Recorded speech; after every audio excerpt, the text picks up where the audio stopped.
அனைவருக்கும் வணக்கம். மிதுனம் ராசி புனர்பூசம் நட்சத்திரம் நண்பர்களே, இந்த பதிவில் என்ன தகவல் பார்க்க போகிறோம் என்றால், நமது மிதுனம் ராசி புனர்பூசம் நட்சத்திரம் நண்பர்களுக்கு இந்த மார்ச் மாதம் நடக்க போகும் சனி பெயர்ச்சி எப்படி இருக்கும் என்பதை பார்ப்போம்.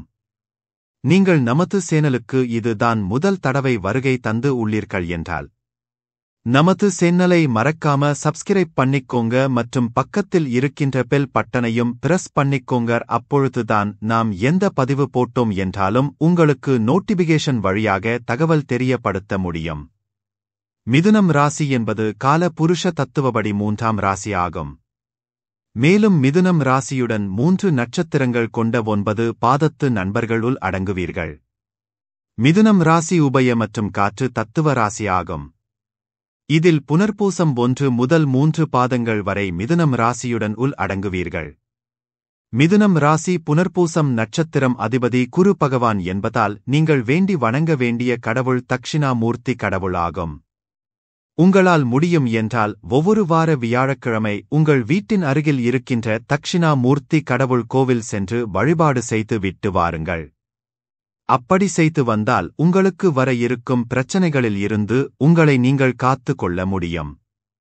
சனி பகவான் ஒரு ராசியில் இருந்து மற்ற ராசிக்கு மாறுவதற்கு நீண்ட காலத்தை எடுத்துக் கொள்வார். முழுவதுமாக 12 ராசிகளையும் அவர் சுற்றி வர 30 ஆண்டுகள் ஆகும். நீதிக்கான கடவுளாக சனி பகவான் ஜோதிடத்தில் பார்க்கப்படுகிறார். அது மட்டுமின்றி மற்ற கிரகங்களை விட சனி பகவான் தான் மிகவும் மெதுவாக நகருபவரும் ஆவார். அதாவது சனி பகவான் ஒரு ராசியில் இருந்து மற்றொரு ராசிக்கு மாறுவதற்கு அதிக காலத்தை எடுத்துக் கொள்வார்.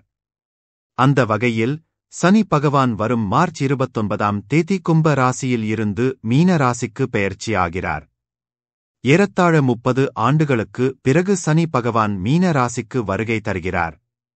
நமது மிதுனம் ராசி புனர்பூசம் நட்சத்திரம் நண்பர்களுக்கு சனி பகவான் ஆயுள் மற்றும் பாக்கியஸ்தானாதிபதி ஆவார்.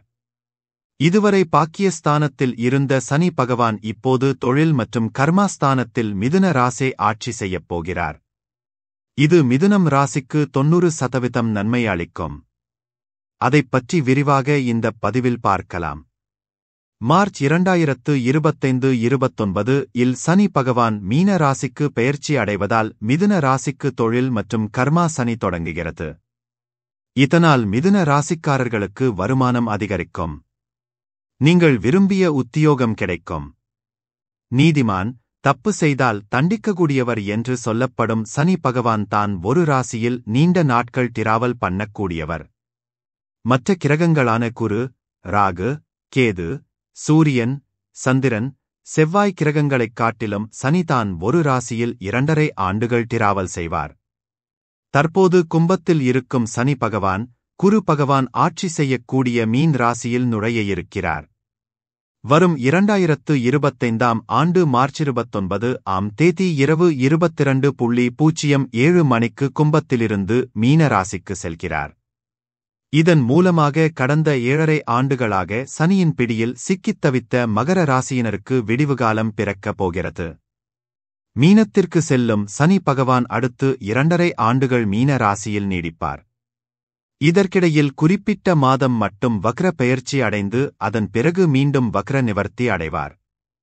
அதாவது மார்ச் 29ஆம் தேதி மீன ராசிக்கு பெயர்ச்சி அடையும் சனி பகவான் ஜூலை 13ஆம் தேதி காலை 7:24 மணிக்கு வக்ர பெயர்ச்சி அடைவார். அதன் பிறகு மீண்டும் நவம்பர் 28ஆம் தேதி காலை 7:26 மணிக்கு வக்ர நிவர்த்தி அடைவார். இந்த பெயர்ச்சி காலகட்டத்தில் நீங்கள் வெற்றி காண்பீர்கள் என்றாலும் கடின உழைப்பு அவசியம். அதன் மூலம் நீங்கள் நேர்மறை பலனைக் காணலாம். உங்கள் இலக்குகளை நோக்கி பயணித்து வெற்றி காணலாம். உங்கள் ராசிக்கு 10ஆம் வீட்டில் சஞ்சரிக்கும் சனியின் தாக்கம் காரணமாக உங்களுக்கு பொறுப்புணர்ச்சி அதிகரிக்கலாம். பயனுள்ள காரியங்களைச் செய்வீர்கள். உத்தியோகம். உத்தியோகத்தை பொறுத்தவரை முன்னேற்றங்கள் இருந்தாலும் சில சவால்களை நீங்கள் சந்திக்க நேரும். எனவே உங்கள் கடின உழைப்பு அவசியம் தேவை. அப்பொழுதுதான் பணியில உங்கள் இலக்குகளை நீங்கள் அடைய முடியும். சனி பகவான் நீதிபதி போல செயல்படுபவர். எனவே உங்கள் உத்தியோகம் மற்றும் தொழில் முன்னேற்றத்திற்கு உங்கள் செயலில் நீதியும் நேர்மையும் இருக்க வேண்டும். இந்த காலகட்டத்தில் பணிகள் அதிகமாக காணப்படும்.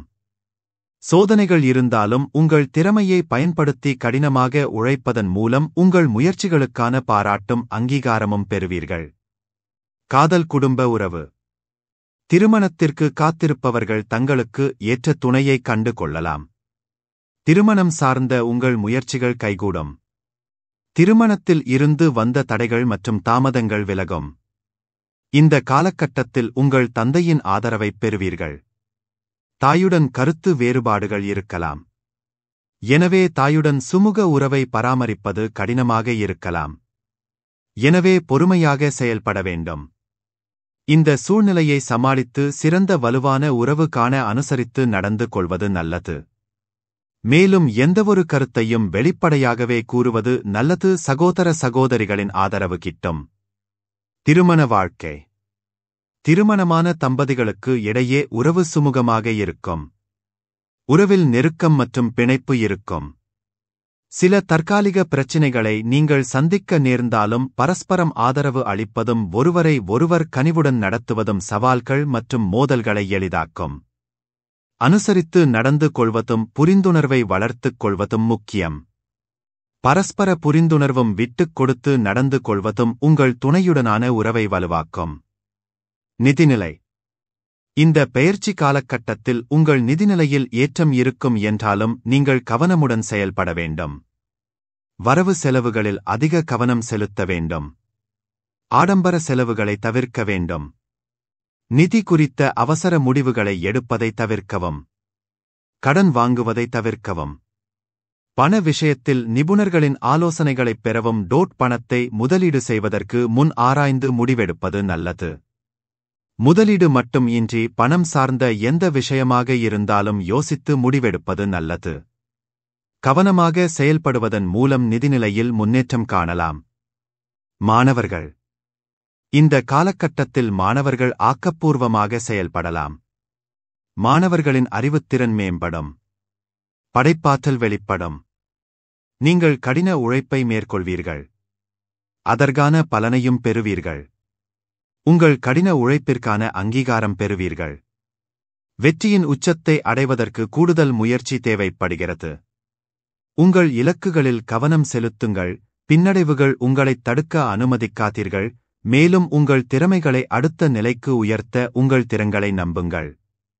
இது அற்புதமான வாய்ப்புகள் நிறைந்த பிரகாசமான எதிர்காலத்திற்கான பாதை. சிறப்பு படிப்புகளுக்காக வெளிநாடு செல்லும் வாய்ப்பும் உள்ளது. ஆரோக்கியம். சுவர் இருந்தால்தான் சித்திரம் வரைய முடியும். உங்கள் ஆரோக்கியம் சிறப்பாக இருந்தால்தான் நீங்கள் சிறப்பாக செயல்பட முடியும். எனவே ஆரோக்கியம் மிகவும் முக்கியம். இந்த காலகட்டத்தில் உங்கள் ஆரோக்கியத்தில் சில பின்னடைவுகள் சாத்தியம். எனவே உங்கள் ஆரோக்கியத்திற்கு நீங்கள் முக்கியத்துவம் அளிக்க வேண்டும். யோகா மற்றும் தியானம் மேற்கொள்வதன் மூலம் உங்கள் உடல் மற்றும் மன ஆரோக்கியம் மேம்படும். உங்களுக்கு புத்துணர்ச்சி கிட்டும். மன அழுத்தம் விலகும். ஆரோக்கியமான உணவு உண்ணுங்கள்.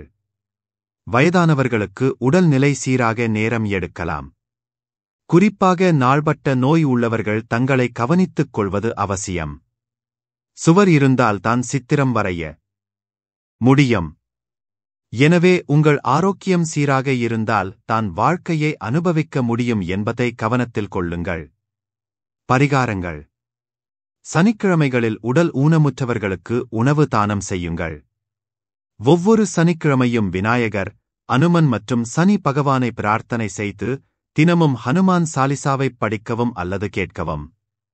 சனிக்கிழமைகளில் ஏழைகள் மற்றும் வீடற்றவர்களுக்கு போர்வைகள் மற்றும் துணிகளை தானம் செய்யுங்கள். சனிக்கிழமைகளில் மது மற்றும் அசைவ உணவை தவிர்க்கவும். நாய்கள், காக்கைகள் மற்றும் பறவைகளுக்கு சனிக்கிழமைகளில் உணவு மற்றும் தண்ணீரைக் கொடுங்கள். முதியோர் இல்லங்களுக்கு தொண்டு செய்யுங்கள். மேலும் நாம் கூறிய பலன்கள் அனைத்தும் கோச்சார ரீதியான பொது பலன்கள் மட்டுமே.